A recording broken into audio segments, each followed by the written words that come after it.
इस अमल में हम जानेंगे कि अगर कोई आपको छोड़कर जा चुका हो तो उसको वापस कैसे बुलाया जा सकता है। जानने के लिए इस वीडियो को आखिर तक ज़रूर देखें।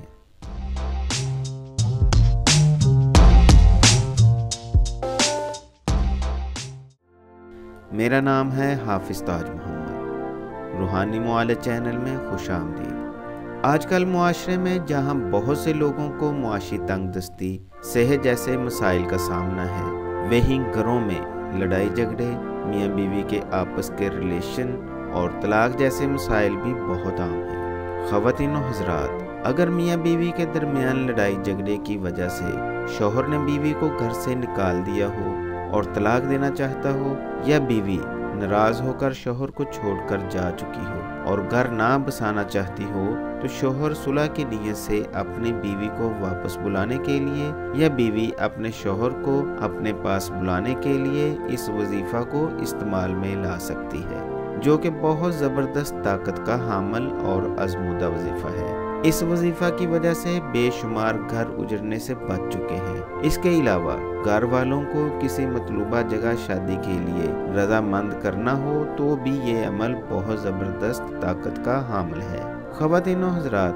आपकी रहनुमाई के लिए वजीफ़ा से हटकर कुछ कहना चाहता हूँ। जैसा कि आप सब जानते हैं कि आजकल YouTube पर बहुत से चैनल इसी तरह के अमल बताते हैं, जिनके वर्ड कुछ इस तरह के होते हैं कि फ़लाँ फ़लाँ अमल पढ़ो तो महबूब एक दिन में आपकी मुट्ठी में होगा और ज़िंदगी भर के लिए आपका गुलाम बन जाएगा। तो ख़वातीन और हज़रात, जबकि ऐसा होता नहीं है, क्योंकि ये सब बातें चैनल की रेटिंग बढ़ाने के लिए होती हैं, जिससे सीधे साधे लोगों को गुमराह किया जाता है। जो बेचारे मेहनत करते हैं तो नतीजा सिफर निकलता है, जिसकी वजह से लोग वज़ाइफ और अल्लाह की कलाम से मायूस हो जाते हैं। ख़वातीन और हज़रात, हर काम के लिए एक तरीका और मेहनत दरकार होती है। अगर कोई काम भी तरीके के बगैर किया जाए तो ना सिर्फ मेहनत रायगा जाती है बल्कि वक्त का ज़िया भी होता है।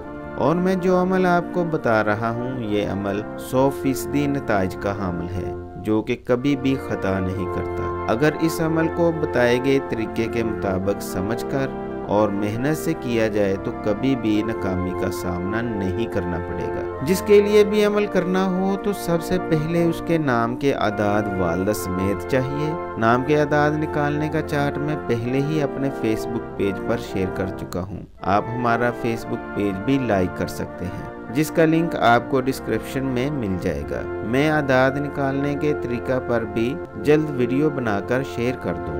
खैर, इस अमल को करने का तरीका मैं आपको मिसाल के जरिए समझाने की कोशिश करता हूँ। कोशिश कीजिएगा कि इसी तरीका के मुताबिक आप वजीफ़ा को अमल में लाएं। मैं यहाँ वालदा के नाम के बगैर तरीका बता रहा हूँ, लेकिन आप जब भी ये अमल करें तो वालदा का नाम लाजमी शामिल करें। फ़र्ज़ करें जैद को वापस बुलाना चाहती है, जो कि उसे छोड़कर जा चुका है, तो सबसे पहले जैद के नाम के आदाद वालदा समेत हासिल किए जाएंगे और जैद के नाम के आदाद हैं 47। अब अगर इस अमल को रोज़ाना भरपूर तवज्जो से 47 बार विर्द करें तो ज़्यादा से ज़्यादा 11 दिन तक अमल की ताकत से जैद वापस आकर आपकी बात मानने पर मजबूर हो जाएगा। वजीफ़ा मुलाहिज़ा फरमा लीजिए, जो कुछ इस तरह है। बिस्मिल्लाहिर्रहमानिर्रहीम, अल्लाह तालू अलैया वअतूनी मुस्लिमीन। इस वजीफ़ा को अपने मकसद की कामयाबी के लिए दुरुस्त तलफ़्फ़ुज़ के साथ ज़रूर करें। याद रखें, इस वजीफ़ा को कभी भी नाजायज़ मकासद के लिए हरगिज़ ना करें। शुक्रिया।